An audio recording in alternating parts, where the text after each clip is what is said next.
How do you say this sentence in American English pronunciation? If you said, I could not have done it, you're not wrong. But honestly, this isn't how people talk.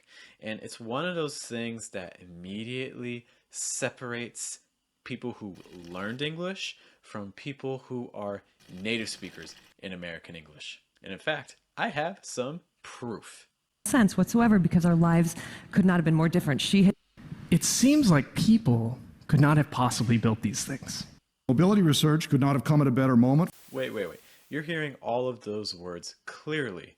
Well, notice the settings that the people are talking in. Everyone's presenting or talking at a conference or has a microphone. I don't know about you, but I don't walk around with a microphone, though. Do you? And they couldn't have cared less.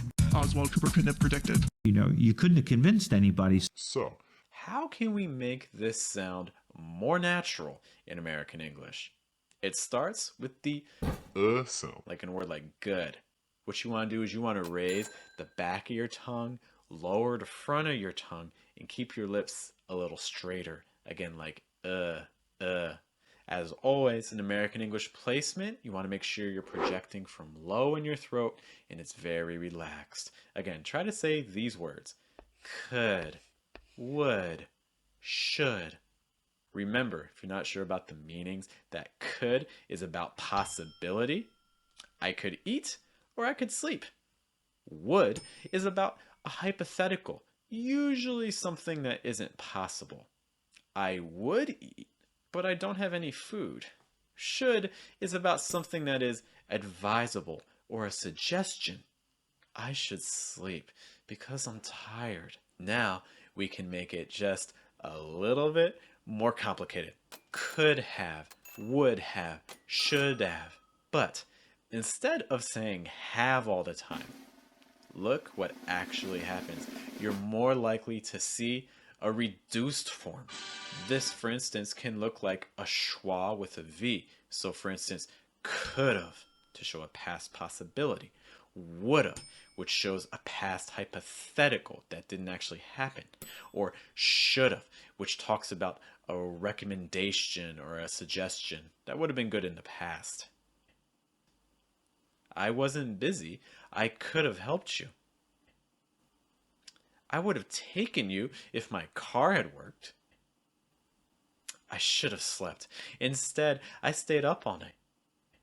Notice again that the vowel is completely different. So instead of saying have, it's again of.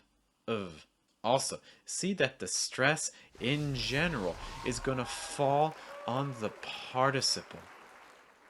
I could have helped you. Notice the stress on helped. I'm raising the pitch and holding a vowel longer. I could have helped you. I would have taken you. I would have taken you. Same thing with taken. I should have slept. I should have slept. Oswald Cooper couldn't have predicted. You couldn't have convinced anybody, say, 5 years. Also note too, if you're not sure how to get this sound, it's super relaxed. Your tongue is in a neutral position.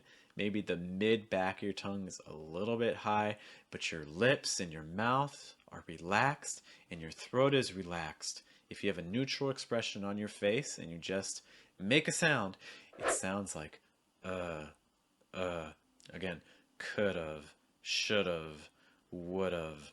Again, notice that all of those of sounds have that schwa plus a V. But let's say you really want to emphasize that you could, would, or should have done something. Well, you could also move the stress there.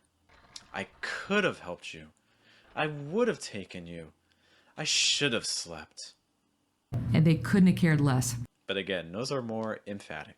All of these of sounds are fine, but there's also another way that native speakers will, maybe even more commonly, pronounce them. Take off the V. I could have helped you. I would have taken you. I should have slept. Can you hear the difference between I should have slept and I should have slept? Or I would have helped you and I would have helped you? Same meaning, but different pronunciation. And again, the schwa might even be the more likely combination. By the way, guys, if you are learning something new, let me know. Press like and subscribe. How would you say these sentences now with a reduction?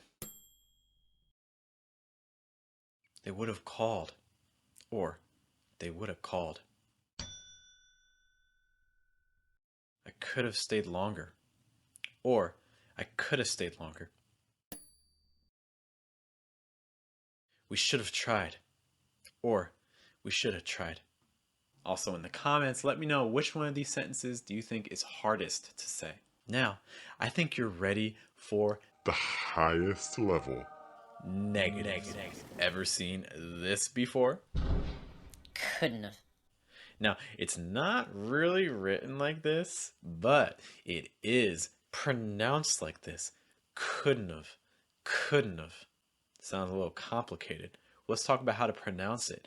Notice that dun type sound. There isn't really much of a vowel in between that, right? It's just dun dun. Just raise the front of your tongue to the top of your mouth, make some contact, and immediately make the end sound as well. So again, D, then N, dun dun dun.